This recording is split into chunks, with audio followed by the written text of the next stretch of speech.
ಅವಶ್ಯಕತೆ ಇಲ್ಲ, ನೀವು ಯಾವ ಪುಸ್ತಕ ಓದಿದ್ರು ಸಿಕ್ಬಿಡುತ್ತೆ ನಿಮಗೆ. ಓಕೆ, ಸೊ ಫಲಗಳನ್ನ ಬರ್ಕೊಳ್ಳಿ. ಜನ್ಮರಾಶಿಯಿಂದ ಸೂರ್ಯನು ವಿವಿಧ ಭಾವಗಳಲ್ಲಿ ಸಂಚರಿಸುವಾಗ ಕ್ರಮವಾಗಿ ಈಗ 12 ಭಾವದ ಬಗ್ಗೆ ಕಾರಕತ್ವಗಳು ಹೇಳ್ತಾ ಇದ್ದೀನಿ. ಪ್ರಯಾಸಕರ ಪ್ರವಾಸ, ಶಾರೀರಿಕ ದಣಿವು, ಮಾನಸಿಕ ಕ್ಷೋಭೆ, ರೋಗ ಪೀಡೆ, ಧನನಾಶ. ಸೂರ್ಯನು ಜನ್ಮರಾಶಿಯಿಂದ 1ನೇ ಭಾವದಲ್ಲಿರುವಂತಹ ಸಮಯದಲ್ಲಿ ನಿಮಗೆ ನಡೆಯುವಂತಹ ಕಾರ್ಯಗಳು. 2ನೇ ಮನೆಯಲ್ಲಿದ್ದಾಗ ಧನನಾಶ, ಅಸಂತೋಷ, ವಂಚನೆಗೆ ಈಡಾಗುವುದು, ಹಠಮಾರಿತನ. 3ನೇ ಸ್ಥಾನದಲ್ಲಿ ಸಂಚಾರವಾಗ ಪದಪ್ರಾಪ್ತಿ, ಧನಪ್ರಾಪ್ತಿ, ರೋಗ ಮುಕ್ತಿ, ಶತ್ರುನಾಶ, ಸಂತೋಷ. 4ನೇ ಭಾವದಲ್ಲಿ ಸಂಚಾರ ಮಾಡುವಾಗ ರೋಗ ಪ್ರಾಪ್ತಿ, ಶಾರೀರಿಕ ಸುಖದಲ್ಲಿ ವಿಘ್ನಗಳು, ಶಾರೀರಿಕ ಸುಖದಲ್ಲಿ ವಿಘ್ನಗಳು. 5ನೇ ಭಾವದಲ್ಲಿ ಸಂಚಾರ ಮಾಡುವಾಗ ಮಾನಸಿಕ ವ್ಯಥೆ, ಅನಾರೋಗ್ಯ,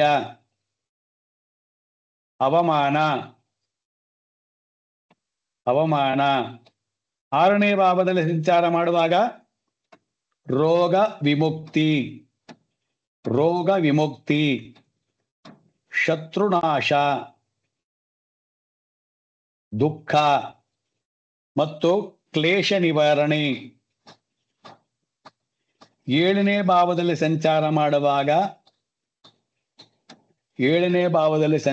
ಮಾಡುವಾಗ ಪ್ರಯಾಸಕರ ಪ್ರಯಾಣ, ಉದರ ವ್ಯಾಧಿ, ಅವಮಾನ.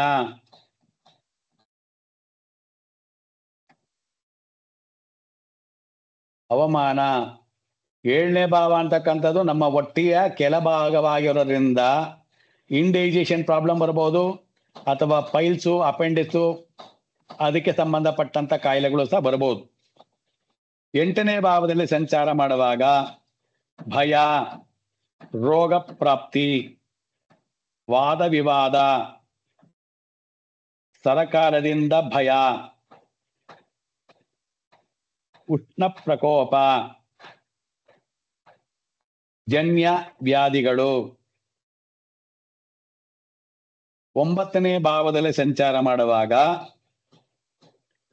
ಅಲ್ಲಿಂದ 1 2 3 4 5 6 7 8 9 ಅಂತ ಅನ್ನೆಲ್ಲ ಬರ್ಕೊಂಬಿಡಿ. ಅದ್ರ ಮುಂದ್ಗಡೆ ಬರ್ಕೊಂಡೋಗಿ. ನಾನು ಬಾಯಲ್ಲಿ ಹೇಳುವಾಗ 9ನೇ ಭಾವದಲ್ಲಿ ಸಂಚರಿಸುವಾಗ ಅಂದಾಗ ಅದೆಲ್ಲ ಬರೆಯಬೇಕು ಅವಶ್ಯಕತೆ ಇರಲ್ಲ. ಮೇಲ್ಗಡೆ ಬಂದು ಭಾವಗಳಲ್ಲಿ ಸಂಚಾರವಾಗ ಅಂತ ಬರ್ಕೊಂಡಿರ್ತೀರ, ಇಲ್ಲಿ 1 2 3 4 5 6 7 8 9 ಅಂತ ಬರ್ಕೊಂಡಿರ್ತೀರ. ಈ 9ನೇ ಭಾವದ ಮುಂದ್ಗಡೆ ಫಲಗಳನ್ನ ಬರ್ಕೊಳ್ಳಿ. ಆಪತ್ತು, ಅವಮಾನ, ಸಂಬಂಧಿಕರ ವಿಯೋಗ, ಮಾನಸಿಕ ಖಿನ್ನತೆ.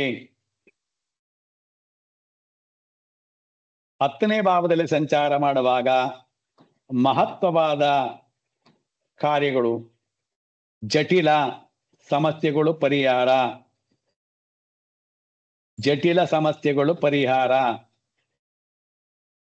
ಕಾರ್ಯ ಸಫಲತೆ. 11ನೇ ಭಾವದಲ್ಲಿ ಸಂಚಾರ ಮಾಡುವಾಗ ನೂತನ ಪದವಿ ಪ್ರಾಪ್ತಿ,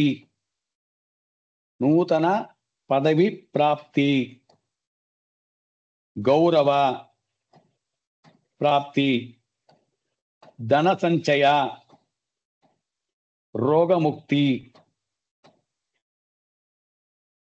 12ನೇ ಭಾವದಲ್ಲಿ ಸಂಚಾರ ಮಾಡುವಾಗ ಧನನಾಶ,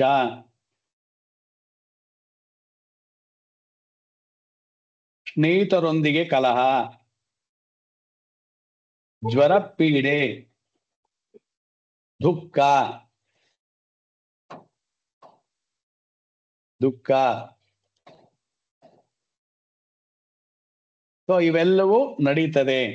ಈಗ ನಿಮಗೆ ಒಂದು ನಾಲೆಡ್ಜ್ ಇದ್ರೆ ನೀವು ಇದನ್ನ ಗ್ರಹಿಸ್ ಮಾಡ್ಬೋದು.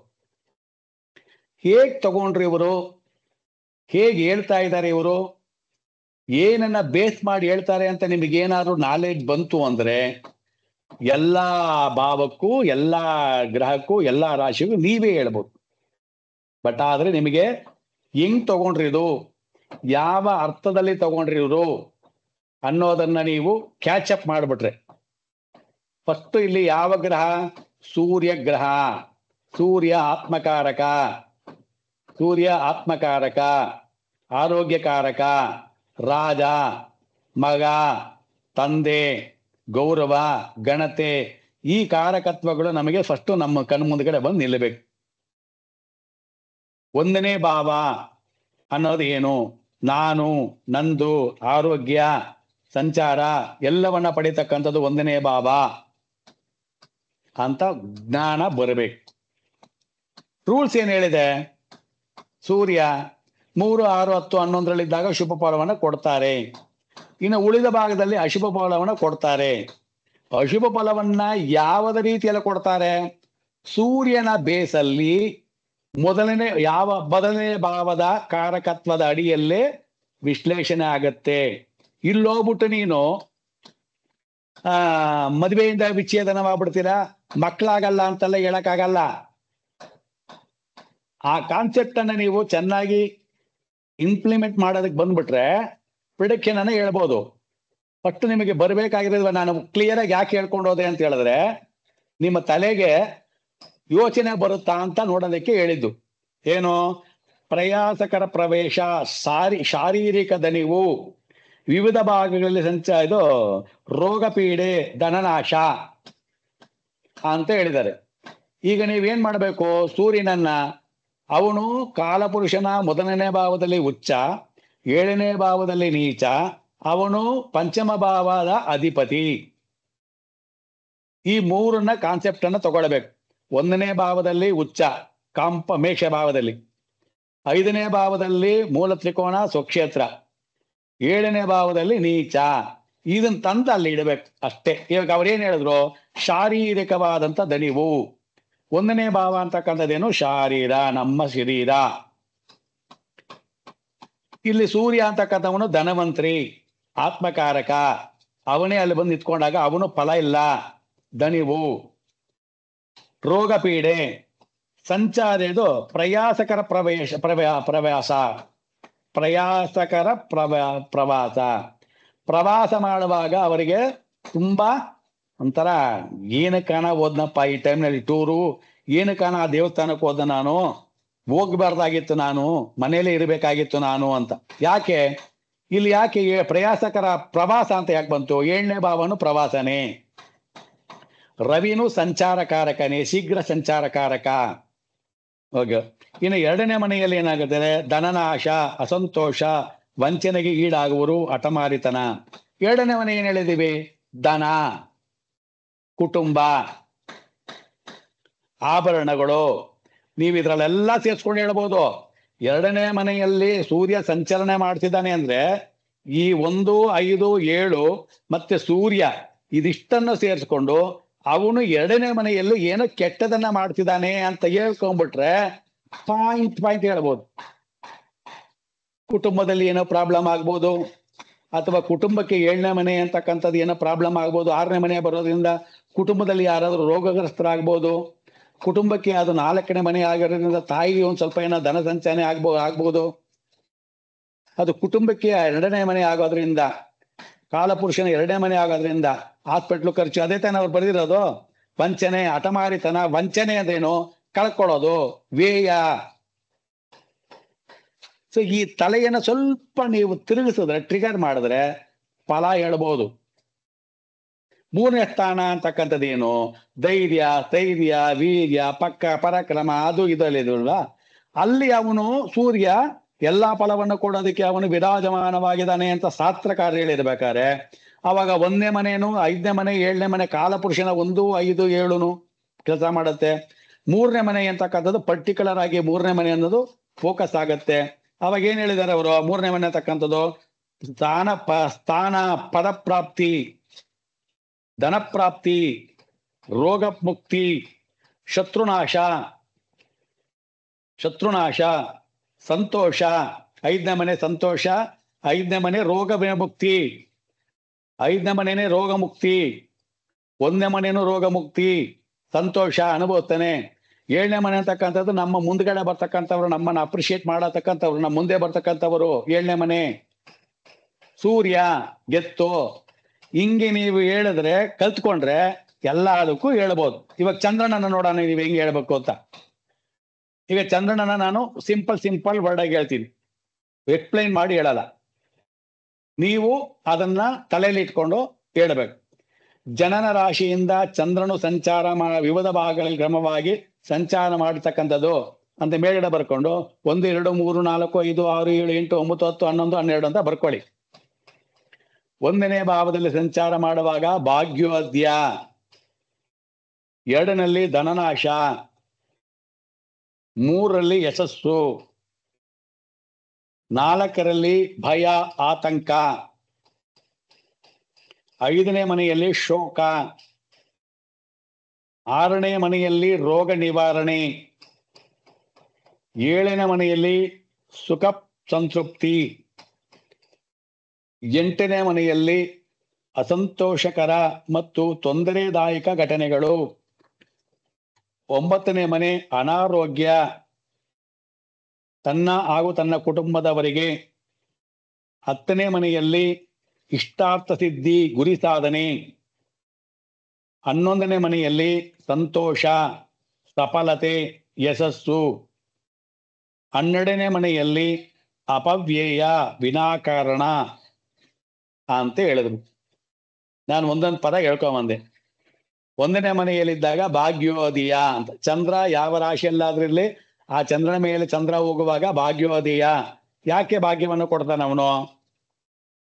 ಚಂದ್ರ ಯಾವ ಮನೆಗೆ ಅಧಿಪತಿ? ಕಾಲಪುರುಷನ 4ನೇ ಮನೆ ಅಧಿಪತಿ. ಕಾಲಪುರುಷನ 2ನೇ ಮನೆಯಲ್ಲಿ ಉಚ್ಚನಾಗುತ್ತಾನೆ, ಕಾಲಪುರುಷನ 8ನೇ ಮನೆಯಲ್ಲಿ ನೀಚನಾಗುತ್ತಾನೆ, ಕಾಲಪುರುಷನ 2ನೇ ಮನೆ ಮೂಲ ತ್ರಿಕೋಣವಾಗತ್ತೆ. ಶುಕ್ರನ ಮನೆಯಲ್ಲಿ ಉಚ್ಚನಾಗ್ತಾನೆ, ಶುಕ್ರನ ಮನೆಯಲ್ಲಿ ಮೂಲ ತ್ರಿಕೋಣವನ್ನ ಪಡ್ಕೊಂಡಿದ್ದಾನೆ. ಇಷ್ಟು ಟಾಪಿಕ್ ತಲೆಯಲ್ಲಿ ಬರಬೇಕು.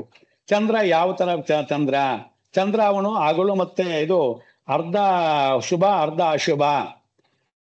ಅವನು ಒಳ್ಳೇದು ಮಾಡ್ತಾನೆ, ಕೆಟ್ಟದು ಮಾಡ್ತಾನೆ. ಅರ್ಧ ಒಳ್ಳೇದು ಮಾಡ್ತಾನೆ, ಅರ್ಧ ಕೆಟ್ಟರು ಮಾಡ್ತಾನೆ. ಮಾತೃ ಕಾರಕ, ಸಂಚಾರ ಕಾರಕ, ಪಾನೀಯ, ಟ್ರಾವೆಲಿಂಗ್, ಇದನ್ನ ತಲೆಯಲ್ಲಿ ಇಟ್ಕೊಂಡು ಇವಾಗ ಅವನು ಯಾವ್ಯಾವ ಭಾವದಲ್ಲಿ ಅವನು ಶುಭವನ್ನ ಕೊಡುತ್ತಾನೋ ಅಲ್ಲಿಗೆ ಅದನ್ನೆಲ್ಲ ತುಂಬಿ 1ನೇ ಮನೆಯಲ್ಲಿ ಭಾಗ್ಯೋದಯ ಅಂತ ಕೊಟ್ಬಿಡ ಅವನು. 1ನೇ ಮನೆಯಲ್ಲಿ ಭಾಗ್ಯೋ ಉದಯ ಅಂತ ಕೊಟ್ಬಿಟ್ಟ. ಅವಾಗ 2ನೇ ಮನೆ ಅಂತಕ್ಕಂಥದ್ದೇನು? ಇನ್ಕಮ್ ಬರ್ತಕ್ಕಂಥದ್ದು, ಧನ, ಕುಟುಂಬ. ಸೊ ಅದಕ್ಕೆ ಅದು ಆಯಾ ಬರುತ್ತೆ, ಅದು ಬರುತ್ತೆ, ಶುಭವನ್ನ ಕೊಡುತ್ತೆ ಅಂತ. ಓಕೆ, ನೀವು ಅದನ್ನ ಪ್ರಾಕ್ಟೀಸ್ ಮಾಡಬೇಕು. ಗೋಚಾರದಲ್ಲಿ ಕುಜ ಇರ್ತಕ್ಕಂಥ ಫಲಗಳನ್ನ ಬರ್ಕೊಳ್ಳಿ. 1ನೇ ಭಾವದಲ್ಲಿ 1, 2, 3, 4, 5, 6, 7, 8, 9, 12 ಅಂತ ಬರ್ಕೊಳ್ಳಿ. 1ನೇ ಮನೆಯಲ್ಲಿ ಮಾನಸಿಕ ಖಿನ್ನತೆ, ಬಂಧು ವಿಯೋಗ, ರಕ್ತದೋಷ, ಪಿತ್ತ ವಿಕಾರ, ಉಷ್ಣ ಪ್ರಕೋಪ, ಜನ್ಯ ರೋಗಗಳು ಉಂಟಾಗುತ್ತದೆ. 2ನೇ ಭಾವದಲ್ಲಿ ಭಯ, ಧನಹಾನಿ, ಮಾತಿನಿಂದ ಕಲಹ ವಿವಾದ. 3ನೇ ಭಾವದಲ್ಲಿ ಕುಜ ಸಂಚಾರ ಮಾಡುವಾಗ ಕಾರ್ಯ ಸಫಲತೆ, ಬಂಗಾರದ ಆಭರಣಗಳ ಪ್ರಾಪ್ತಿ ಮತ್ತು ಸಂತೋಷ. ಯಾಕಂದ್ರೆ 3ನೇ ಸ್ಥಾನ, 2ನೇ ಸ್ಥಾನನು ಆಭರಣ ಅಂತಾನೂ ಕರಿತೀವಿ, 3ನೇ ಸ್ಥಾನನು ಆಭರಣಗಳೇ. ಇದು ವಿಧ ವಿಧವಾದಂತ ಆಭರಣಗಳು 3ನೇ ಸ್ಥಾನ.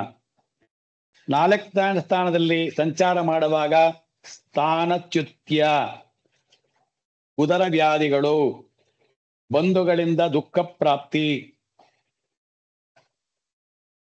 5ನೇ ಸ್ಥಾನದಲ್ಲಿ ಸಂಚಾರ ಮಾಡುವಾಗ ಜ್ವರ, ಪೀಡೆ, ಅನವಶ್ಯಕ ಚಿಂತೆ,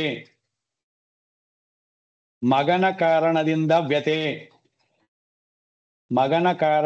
ವ್ಯತೆ, ಬಂಧುಗಳೊಂದಿಗೆ ವಿವಾದ.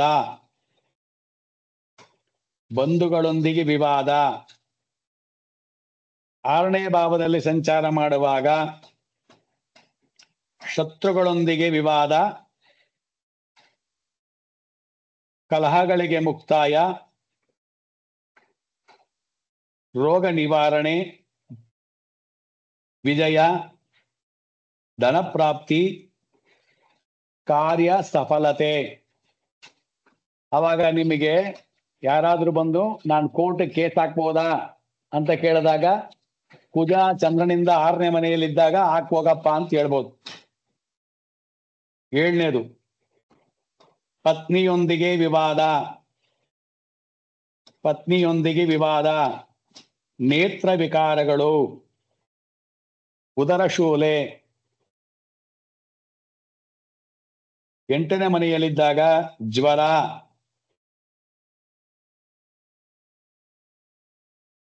ಧನ ಗೌರವ ಹಾನಿ, ರಕ್ತಾಲ್ಪತೆ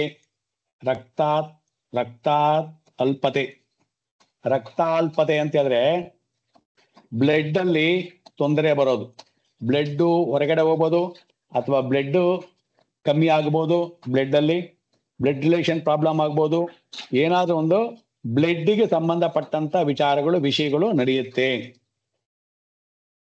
9ನೇದು ಧಾತು ಕ್ಷಯದಿಂದ ಶಾರೀರಿಕ ಬಲಹೀನತೆ, ನಡೆದಾಡಲು ಕಷ್ಟ, ಧನದ ಕಾರಣದಿಂದಾಗಿ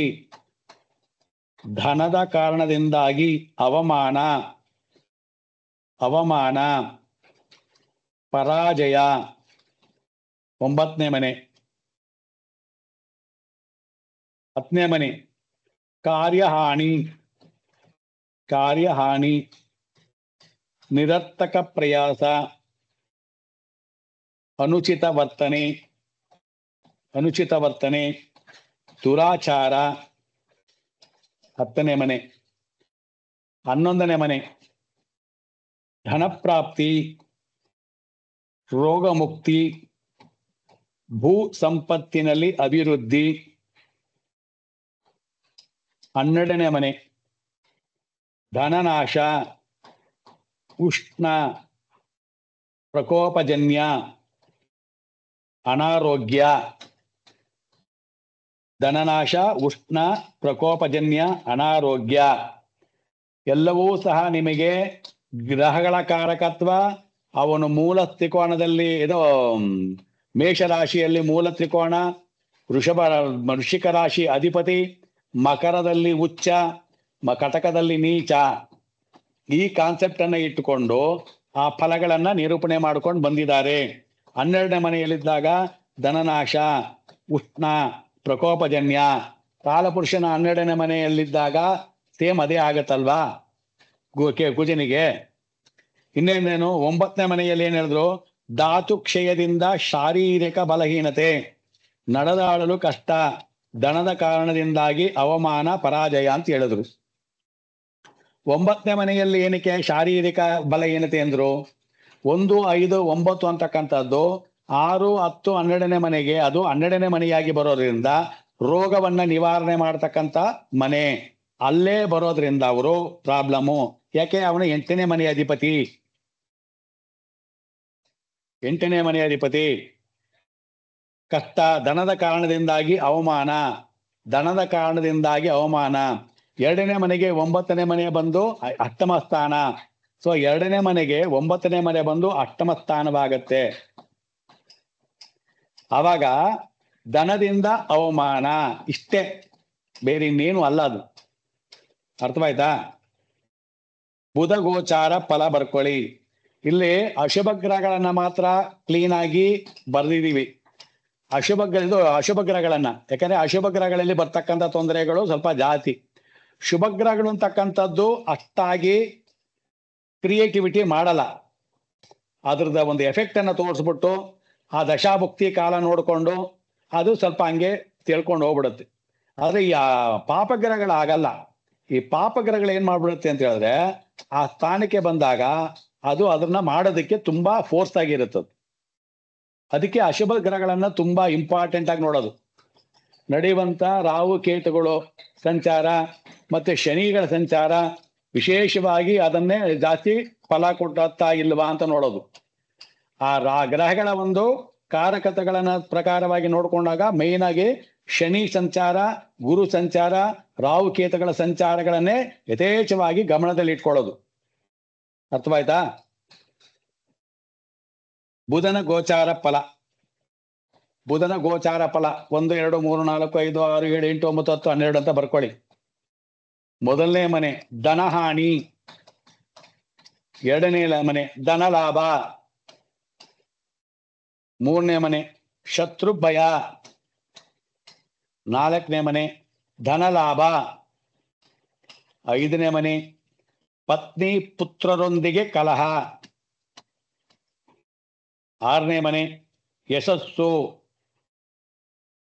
ಏಳನೇ ಮನೆ ತಪ್ಪು ತಿಳಿವಳಿಕೆ ಭಿನ್ನ ಅಭಿಪ್ರಾಯ, ತಪ್ಪು ತಿಳಿವಳಿಕೆ ಭಿನ್ನ ಅಭಿಪ್ರಾಯ, ಎಂಟನೇ ಮನೆ ಧನ ಪ್ರಾಪ್ತಿ ಪುತ್ರ ಪ್ರಾಪ್ತಿ. ಎಂಟನೇ ಮನೆಯಲ್ಲಿ ಚಂದ್ರನಿಗೆ 8ನೇ ಮನೆಯಲ್ಲಿ ಬುಧ ಸಂಚಾರ ಮಾಡ್ತಿದ್ರೆ 11ನೇ ಮನೆಯಲ್ಲಿ 8ನೇ ಮನೆ ಆಯ್ತು. 9ನೇ ಮನೆ ಏನು?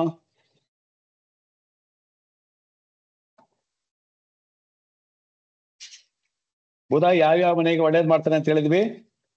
ಬುಧ ಬಂದು 2, 4, 6, 8, 10 ಮತ್ತು 11. 10ನೇ ಮನೆಯಲ್ಲಿ ಕರ್ಮ ಅಭಿವೃದ್ಧಿ, 9ನೇ ಮನೆಯಲ್ಲಿ ಆರೋಗ್ಯ ನಾಶ,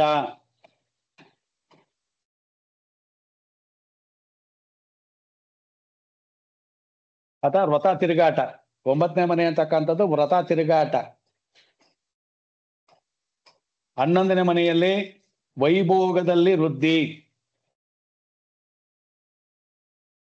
12ನೇ ಮನೆಯಲ್ಲಿ ಅವಮಾನದ ಭಯ,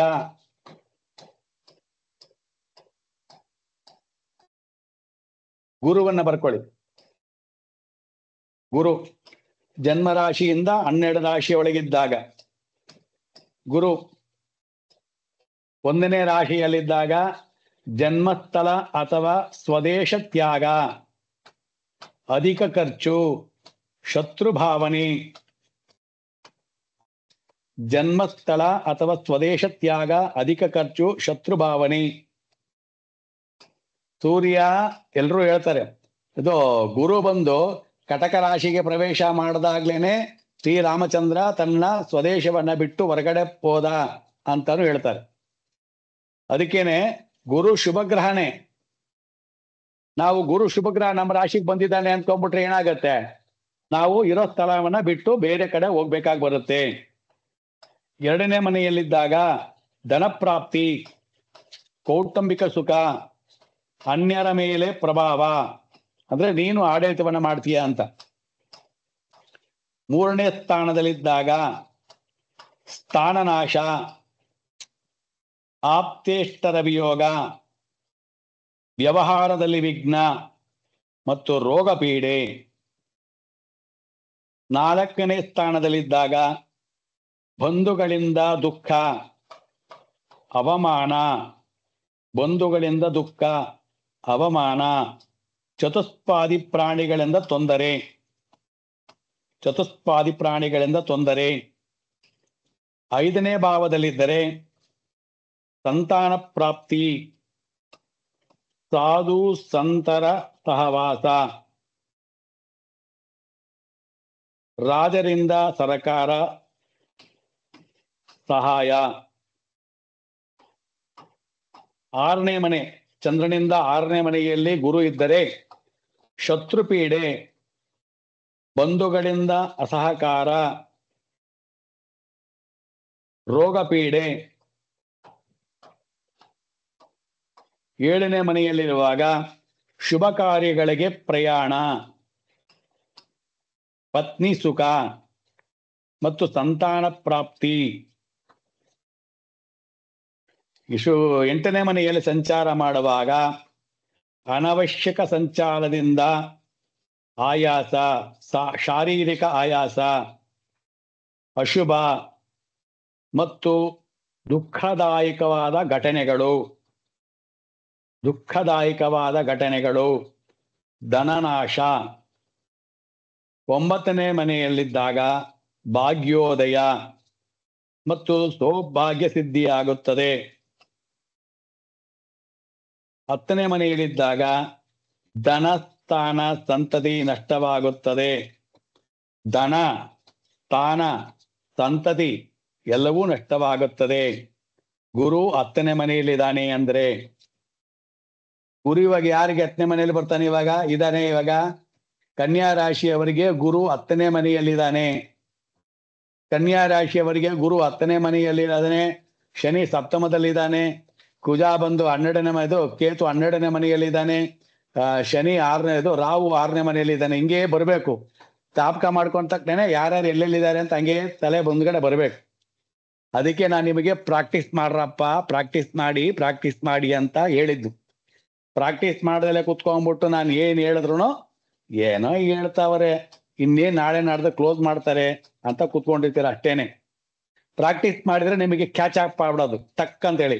ಕನ್ಯಾ ರಾಶಿ ಇಲ್ಲಿದೆ, ಈ ರಾಶಿ ಇಲ್ಲಿದೆ, ಈ ಗ್ರಹ ಇಲ್ಲಿದೆ, ಓ ಹಿಂಗಿದೆ ಅಂತ ಇಷ್ಟೊತ್ತು ನಿಮ್ ತಲೆಗೆ ಬಂದ್ಬಿಡೋದು.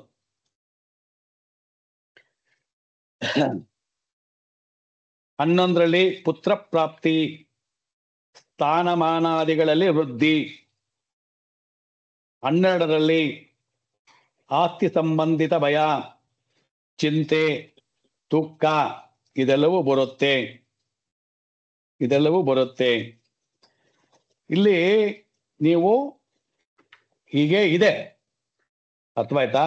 ಇದರಲ್ಲಿ ಪ್ಲಸ್ ಇದೆ, ಮೈನಸ್ ಇದೆ. ಈ ಪ್ಲಸ್ ಮೈನಸ್ 100% ಸಿಗುತ್ತಾ ಅಂದ್ರೆ ನಂಬರ್ 1 ವೇದೆಯನ್ನ ನೋಡಬೇಕು.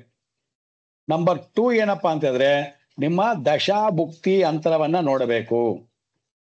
ನಿಮ್ಮ ದಶಾಭುಕ್ತಿ ಅಂತರನು ಕೆಟ್ಟೋಗಿದ್ದು ಅಲ್ಲಿ 6, 8, 12ನೇ ಸ್ಥಾನಾಧಿಪತಿ ದಶೆ ನಡೆದು, ಅಥವಾ ಮೃತ್ಯು ಸ್ಥಾನಾಧಿಪತಿ ದಶೆ ನಡೆದು, ಅಥವಾ ಪಾಪಗ್ರಹಗಳ ಸಂಯೋಗವಾಗಿರ್ತಕ್ಕಂಥ ದಶಾಭುಕ್ತಿ ನಡೀತಾ ಇದ್ದು, ಇಲ್ಲಿ ಗೋಚಾರದಲ್ಲಿ ಅದಕ್ಕೆ ಸಂಬಂಧಪಟ್ಟಂತ ಆ ಭಾವಕ್ಕೆ ಸಂಬಂಧಪಟ್ಟಂತ ಆ ದಶಾಭುಕ್ತಿನಾಥನ ನಡೀತಕ್ಕಂಥ ಗ್ರಹಗಳು ಸಹ ಇಲ್ಲಿ ಗೋಚಾರದಲ್ಲಿ ಕೆಟ್ಟ ಫಲಗಳನ್ನು ಕೊಡ್ತಾ ಇದ್ದರೆ ಯಾರ ಕೈಯಿಂದನೂ ಅವರನ್ನ ಕಾಪಾಡೋದು ಕಷ್ಟವಾಗೋಗ್ಬಿಡುತ್ತೆ.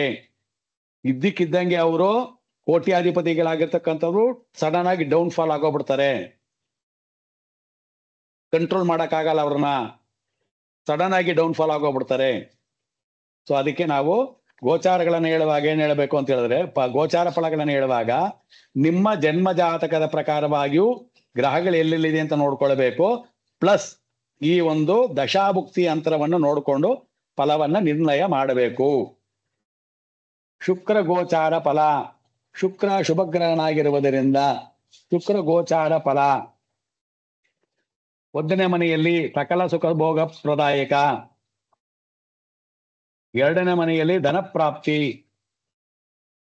3ನೇ ಮನೆಯಲ್ಲಿ ಸುಖ ಸಮೃದ್ಧಿ, 4ನೇ ಮನೆಯಲ್ಲಿ ಸುಖ ಮತ್ತು ಮಿತ್ರ ಲಾಭ, 5ನೇ ಮನೆಯಲ್ಲಿ ಪುತ್ರ ಪ್ರಾಪ್ತಿ, 6ನೇ ಮನೆಯಲ್ಲಿ ಅಪಘಾತಗಳು, ಆಕಸ್ಮಿಕ ಅಪಘಾತಗಳು, 7ನೇ ಮನೆಯಲ್ಲಿ ಪತ್ನಿಗೆ ಕಷ್ಟ,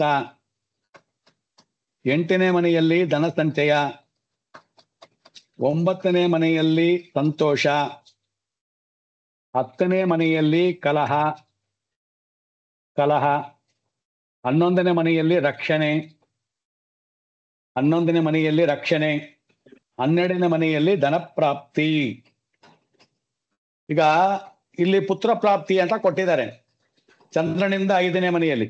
ಇದೇ ದಶಾನಾಥ ಚಂದ್ರ, ಇದು ಶುಕ್ರ ಅಲ್ಲಿ ಏನಾದ್ರೂ ಪಂಚಮಾಧಿಪತಿಯಾಗಿದ್ದು ಶುಭನಾಗಿದ್ದಾಗಿದ್ರೆ ನೀವೇನ್ ಮಾಡ್ಬೋದು, ಈ ಡೇಟ್ ಅನ್ನ ನೋಡ್ಕೊಂಡು ಯಾವಾಗ ಭುಕ್ತಿ ನೋಡಾಯ್ತು, ಚಂದ್ರ ಭುಕ್ತಿ, ಪಂಚಮ ಸ್ಥಾನಾಧಿಪತಿ ಶುಭಗ್ರಹ, ಅವನು ಯಾವುದೇ ಪಾಪ ಸಂಯೋಗವಾಗಿಲ್ಲ, ಪುತ್ರವನ್ನ ಕೊಡ್ತಾನೆ, ಮಕ್ಕಳನ್ನ ಕೊಡ್ತಾನೆ.